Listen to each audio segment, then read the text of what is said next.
En vérité, Emmanuel Macron ne recrute pas que des Africains pour nuire aux Africains. Oui. C'est-à-dire qu'en début d'année, il y a Florence Parly, avant qu'elle ne soit dégagée, oui. Voilà, bien fait, vite fait par les autorités maliennes, lui et Jean-Yves Le Drian, donc avait annoncé sur les chaînes des intox françaises, sur les médias mensonges de la France, que l'État français allait débourser 1,6 milliard d'euros oui. pour désinformer les peuples africains, pour nous attaquer. Oui. Et pour cela, ils allaient recruter 800 000 personnes. Donc parmi ces 800 000 personnes, il y a des faux profils, c'est-à-dire on peut mettre la photo d'un Africain, mais c'est un Français qui est derrière. Exactement. Donc ils ont voté ce budget contre les Africains sur les réseaux sociaux. Mais moi, ce que je veux dire, c'est que aujourd'hui, Macron se rend compte trop tard que le panafricanisme est invincible.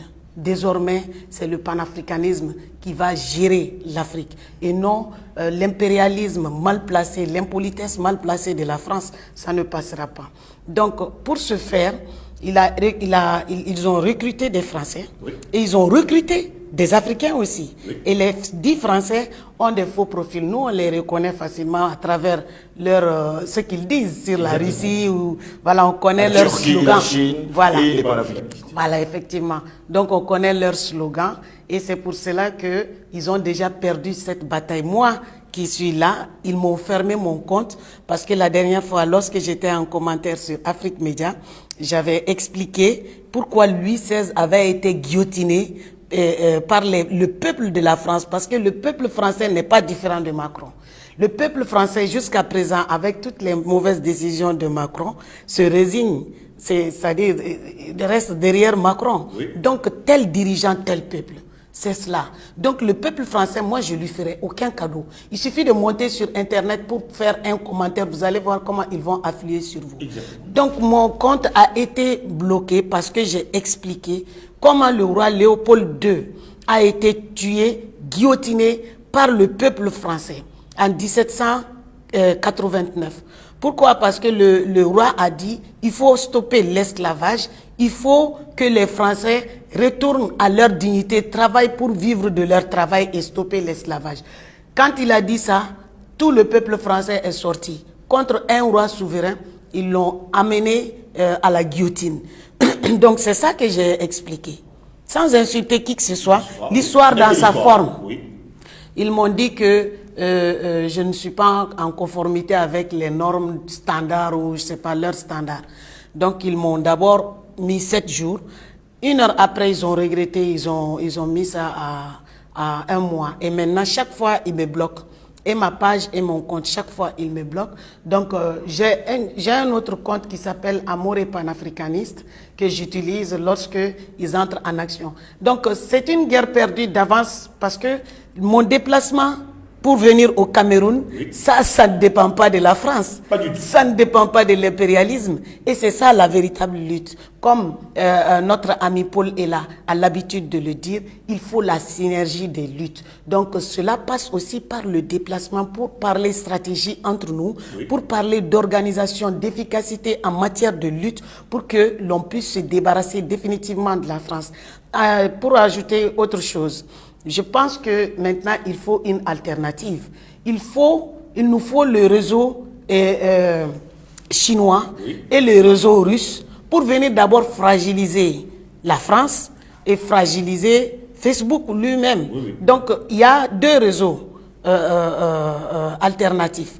Donc, je pense que nos dirigeants aujourd'hui doivent aussi varier leur partenariat dans ce domaine pour soulager les peuples africains parce qu'on cherche à nous museler et ils ne peuvent pas nous museler. Ils n'y arriveront jamais, même si je n'arriverai pas à partager ce direct sur ma page aujourd'hui ou dans 1 mois. Moi, je sais que toute l'Afrique est en train de suivre ça oui. et on est en synergie, les peuples africains, et ni l'impérialisme, ni les impérialistes, que ce soit la France, que ce soit l'Union européenne, que ce soit les États-Unis, personne ne peut arrêter un pays qui est en mouvement, un continent qui est en mouvement. L'avenir du monde, c'est en Afrique. Donc, on ne refuse pas de collaborer avec quelqu'un, mais avec ceux qui respectent notre souveraineté dans un partenariat gagnant-gagnant, comme la France esclavagiste et l'Union européenne esclavagiste, dont leur patron, c'est les États-Unis. Donc, eux, ils ne peuvent pas rentrer dans ce cadre. C'est pour cela aussi que le BRICS s'est formé. Oui.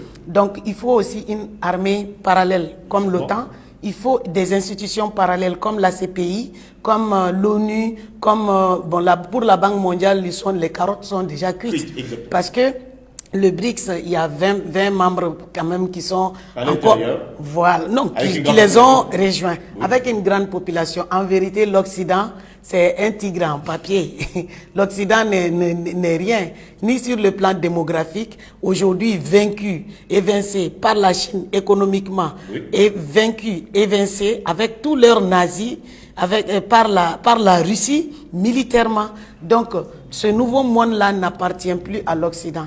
Donc, je pense que c'est les Africains, les présidents africains, oui. Qui doivent saisir cette opportunité pour sortir définitivement de cet esclavage qu'on nous a imposé à travers un système vraiment mafieux, un système criminel qui n'est jamais jugé, un système qui croit qu'il est au-dessus des autres êtres humains. Je parle bien sûr des outils de l'impérialisme occidental. Vous avez parlé tout à l'heure justement de ce budget qui a été voté par le Quai d'Orsay, sans oublier l'Élysée, 1,6 milliard de francs CFA pour désinformer les Africains. Mais la désinformation n'a pas commencé aujourd'hui. La désinformation a commencé également avec deux chaînes, on va le dire comme ça, deux médias mensonges qui pilulent sur le continent africain. Il s'agit de RFI et de France 24. On se rappelle de ce que les autorités maliennes ont pris avec beaucoup de courage le temps de chasser ces deux médias justement du sol malien. Pour vous, il faudrait le faire également dans tout le continent? Oui, on a intérêt à se débarrasser des médias mensonges parce que les médias mensonges ne sont pas différents des légionnaires français. Ils tuent d'une autre manière. Ils ont été renvoyés parce que pendant les massacres de Moura, ils ont accusé l'armée malienne d'exaction. C'est ce que RFI et France 24 ont fait.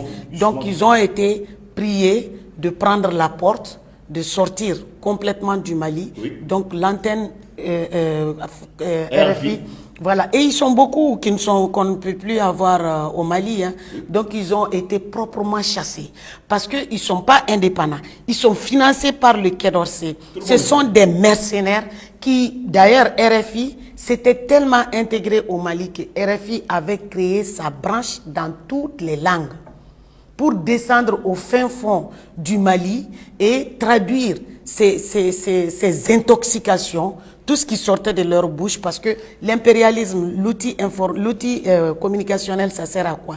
Ça sert à nous endoctriner, à nous endormir, à nous révolter contre nos présidents patriotes, oui. Et suivre leur ligne. Or, on n'a pas la même ligne. Pas du tout. Ce sont des médias mensonges. Donc RFI, quand RFI a pris cette posture, ce n'était pas leur première fois. Que ce soit RFI, que ce soit France 24, BFM TV, toutes ces bêtises-là, Le Monde, etc. Tous ces médias mensonges-là, que la France, que l'autre là, le président de la junte française là, Emmanuel Macron, puisqu'ils sont en transition depuis De Gaulle. Donc, le président de la junte française est sorti s'agiter devant les ambassadeurs pour leur demander d'être agressifs et leur demander d'intoxiquer, d'attaquer le peuple africain. Ben, ça, c'est un peuple qui ne connaissait pas son histoire. Ça, ce n'est pas le peuple africain de 2022. Ça veut dire que vous allez partir de partout plus tôt que prévu, parce que vous êtes même en train de nous donner raison. Donc, j'espère que nos dirigeants vont prendre leurs responsabilités. Foutre toutes ces, j'ai envie de dire, tout ce bordel à la poubelle, qu'ils aillent diffuser, parce que les Français, ils écoutent pas RFI. C'est pas fait pour les Français. France 24. Moi, quand je suis parti là-bas en 2012, ils ont dit non, ça c'est des chaînes pour l'Afrique, on connaît pas, c'est quoi France 24. Ils savent pas. Pendant que nous, ils nous lobotomisent, ils nous bombardent toujours d'infox et d'intox, oui, à travers leurs médias. Moi, je pense que c'est le moment pour les présidents de chasser ces médias partout sur le continent. Et vous allez voir comment ils vont se mettre je vais le dire comme ça, tu m'excuses, la queue entre les jambes pour venir ramper ici. Parce que jusqu'à présent, ils sont en train de négocier au Mali pour... C'est justement la question que depuis un bon bout de temps déjà, il y a des négociations en sous-bassement pour demander le retour de RFI de France 24 sur le sol malien. Ils iront nulle part, ils vont rester à Jupiter là-bas. Ils ne viendront pas au Mali. Jupiter est devenu Vulcain. Oui. Donc, ils ne viendront pas au Mali. Ils ne peuvent pas espérer sur ça une seule seconde parce qu'un chien ne change jamais sa manière de s'asseoir. Jusqu'à preuve de contraire, finalement, on est dans une guerre virtuelle contre les Africains, 800 000 personnes, avec de faux profils, des Africains, des Français, triés sur le volet, et sans oublier une cybersécurité de la part de la France. Ils ont surnommé ça la cyberdéfense, contre, on va le dire comme ça, les intérêts des Africains. N'est-ce pas un peu trop pousser le bouchon? Oui, mais moi, je te dis que ce sont des colons. Si vous voyez le colon arriver à ce niveau de bassesse, c'est qu'il est battu. Aujourd'hui, Macron sort de manière tonitruante pour dire que il faut que les médias, ce que les médias sont en train de faire, ils sortent demander ça officiellement, comme si nous n'étions pas au courant que c'était des médias mensonges. Donc, c'est-à-dire que quand ils arrivent à ce niveau-là, il faut savoir que le panafricanisme, le combat panafricain l'a remporté. Donc, leur descente en affaires n'a même pas commencé. Parce que il faut que militairement que la France rentre chez elle. Parce que on aime l'Ukraine, on soutient l'Ukraine. Pourquoi ils n'envoient pas Barkhane en Ukraine? C'est une bonne question. On aime l'Ukraine. Pourquoi Takuba, qui est censé être une force européenne, traîne par ici? Pourquoi ils ne vont pas là-bas? Parce que ce sont nos ressources naturelles qu'ils sont en train de piller depuis des siècles. Et c'est cela qui a été aussi stoppé par le Mali en nationalisant toutes les ressources naturelles du Mali. Et d'ailleurs, l'or, l'usine qui va transformer l'or, le digne président patriote Assimi Goïta a déjà posé la première pierre. Donc ça veut dire que ce qui se passe aussi en Guinée, c'est la même chose. On va transformer nos produits, nos matières premières sur place et on va donner de l'emploi à nos jeunes. Et ce sont eux, là-bas, les Français, qui seront obligés de venir chercher le boulot ici. En ce moment, on verra ce qu'on pourra faire. Mais en ce qui concerne leurs médias mensonges à propos du Mali, ils ne reviendront jamais et nous ferons tout pour qu'ils quittent l'Afrique parce que le volet militaire a quitté le Mali, ça a quitté la Centrafrique aussi. Donc il faut que l'occupation militaire cesse. Et ça ne peut pas aller sans la demande forte des peuples africains. On ne peut pas s'asseoir simplement pour dénoncer sur Internet. Ça ne suffit pas. Il faut se mobiliser, demander au président de les chasser. C'est comme ça, c'est obligatoire dans tous les pays. Et c'est comme ça qu'on va chasser le franc CFA et que le Watner, chef des mercenaires, Alassane Ouattara, va manger tout seul son projet d'écho, enfin son écho. Donc il faut absolument que les peuples africains se mobilisent pour dénoncer la présence des bases militaires françaises ici. Ils n'ont qu'à aller sécuriser d'abord le peuple français. Donc, à défaut de cela, ils peuvent aller soutenir l'Ukraine, comme je viens de le dire. Donc, le franc CFA, les multinationales, les bases militaires, la langue, tout ça va partir parce que si vous voyez aujourd'hui que la France a le culot d'être notre open holder à l'ONU, c'est parce qu'on parle encore sa langue. C'est pas seulement qu'on parle sa langue, c'est-à-dire que sa langue est la langue officielle dans nos pays. Mais du moment où ça ne sera pas la langue officielle de nos pays, la France n'aura plus le droit de parler au nom des Africains, sans les Africains et contre les Africains. Ce droit-là, on va l'arracher à la France. L'essentiel, c'est d'arriver aussi à arracher le droit de veto à la France, à l'ONU. Il y a beaucoup de choses dans cet ensemble-là. Et aussi, je parlais tout à l'heure des manifestations. Donc, il faut que les peuples se mobilisent pour demander le départ des bases militaires. Cette langue, il faut qu'on s'en débarrasse, mais en ne faisant pas d'elle la langue officielle. Donc, dans ce contexte précis, dans ce cas de figure, le Mali a totalement changé la constitution. Donc, la dite constitution va finir, je pense, dans 2-3 semaines. Ça sera disponible parce que nos constitutions coloniales sont taillées à la mesure des accords coloniaux que la France a imposés, que le colonel putschiste de Gaulle a imposé aux peuples africains. C'est pour cela que le Mali veut se débarrasser de tous les colonialismes et même au CNT, nous avons voté des projets de loi pour nationaliser les ressources, les sites que la France occupe, occupe illégalement dans nos pays. On a nationalisé cela. Et ne sois pas étonné que dans la nouvelle constitution, tout soit naturalisé pour le bonheur du peuple malien et africain. Pour sortir justement de cet entretien, Aminia Fofana, je reviens justement sur une actualité avec la ministre des Affaires étrangères de la France. Elle s'appelle Catherine Colonna, qui, il y a encore quelques jours, lors de la conférence des ambassadeurs et des ambassadrices du côté de la France, a passé la majeure partie de son temps à insulter justement le Mali en déclarant qu'ils vont d'échec en échec dans la lutte contre le terrorisme. Dites-nous un peu. Vraiment, elle n'a pas appris la leçon avec Florence Warli. Elle n'a pas appris la leçon. C'est pour ça que je dis le chien ne peut. C'est impossible pour le chien de changer sa manière de s'asseoir. Donc, quoi qu'il en soit, le chien restera toujours un chien. C'est juste une métaphore que Madame, voilà, ne soit pas vexée pour cela. C'est une métaphore. Donc, elle aurait dû comprendre que la diplomatie malienne est un cas d'école pour la France. On va éduquer la France. Et vous allez voir que la France sera l'esclave des pays africains. On en fera ce qu'on voudra. Et à l'avenir, ce sont les Africains qui vont imposer des présidents patriotes à la France. Il faut rééduquer cette France. Il faut que les peuples soient obligés de se regarder en face, de regarder leurs laideurs en face, leurs crimes contre les Africains qu'ils ne considèrent pas comme étant des êtres humains, mais comme étant des choses. Ça, c'est bientôt terminé. Donc, en revenant sur cette calamité qu'est cette ministre qui ne prend pas la leçon. Voilà, et justement, ce qui l'attend, c'est... Elle ira à la poubelle de l'histoire comme ses prédécesseurs. Donc cette dame dit que le Mali va d'échec en échec. Où est l'échec? Pendant 9 ans, pendant 10 ans qui a échoué. Pendant 10 ans, Steve, figure-toi que la France n'a même pas tué 49 terroristes au Mali. Et personne n'a jamais vu un corps de terroristes que la France a tué. Tout simplement parce que ce que l'État malien est en train de dénoncer, c'est ça la vérité. La France arme les terroristes, a fait venir les terroristes, nourrit les terroristes, paye les terroristes contre le peuple malien, contre l'armée malienne. C'est ça la réalité. C'est pour ça que la France, avec ses employés, la France ne va pas s'en prendre à ses employés. Et la France même est un État terroriste. C'est pas moi qui le dis, c'est Salif Keita qui le dit, le grand panafricain musicien, chanteur du Mali. Salif Keita, il a dit la France c'est un État terroriste et il a dit comment Ibeka peut se soumettre à ce gamin. Et vous devinez c'est qui le gamin? C'est bien sûr Emmanuel Macron qui est le gamin.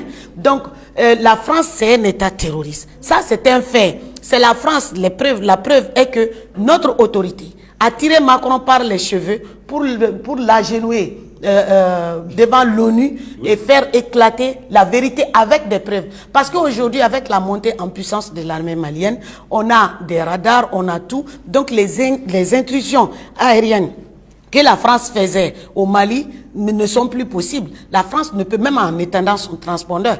Quand d'ailleurs, ces avions-là de la France qui violent notre espace aérien viennent de chez Ouattara, viennent de chez Bazoum. Ce sont les deux pays qui, dans lesquels la France décolle son avion pour venir déstabiliser, larguer des armements aux terroristes et puis ensuite espionner nos camps et donner même des drones aux terroristes pour venir combattre l'armée malienne et au nom d'un terrorisme frélaté pour venir tuer le peuple malien, brûler les bétails, brûler les maisons, brûler les champs, brûler les récoltes. Là, nous, on ne connaissait pas ça. Vous avez entendu Emmanuel Macron parler de tribalisme. C'est exactement ça que RFI faisait aussi au Mali. Et ça ne peut pas marcher parce qu'il y a un brassage ethnique au Mali. Oui. Il y a un grand brassage. Donc le peuple est très très mature. Moi, ma mère est Peul. Ma mère est Peul, sa mère est Peul, son père est Peul. Mon père n'est pas Peul. Donc le Mali, c'est comme ça. Ils ne peuvent pas réussir l'ethnicité, le tribalisme chez nous, parce que tout simplement, le peuple malien en a fini avec le jeu macabre. Non, avec le jeu macabre. D'ailleurs, on a condamné, tout le monde a condamné les propos de Macron. Il faut le répéter, sauf les politiciens maliens. Eux, ils sont dans le silence, espérant que... Et quelques partis politiques qui avaient été financés par la France... C'est pas quelques, on est en train de sortir du système France-Afrique. Oui. La majorité des partis politiques travaillent pour la France. Et récemment, ils sont partis à l'Union, non, à la CEDEAO, pour demander à la CEDEAO, pour dire que les militaires ne veulent pas lâcher le pouvoir. Il faut que Jonathan Goodluck vienne faire un tour au Mali. Et lui aussi porte son chapeau noir de gangster. Il vient s'asseoir pour nous raconter des bêtises. Non, vraiment, il faut respecter votre calendrier pour venir nous donner des injonctions, pour venir nous donner des leçons. Mais il faut que Goodluck Jonathan sache, avec tous les laquais de la France, avec le camp malien vous a mis à nu. Assimi vous reçoit seulement par diplomatie, mais il n'y a pas un homme sur terre qui peut donner des ordres à Assimi. Vous perdez votre temps. Si les Maliens, le jour où les Maliens vont décider qu'il sera président, ni vous, ni vos maîtres, personne sur cette terre ne pourra l'empêcher parce que c'est le peuple. Il sera président pour le peuple, pas pour vous, pas pour vous. Mais ça sera bien sûr contre vous, contre votre système mafieux.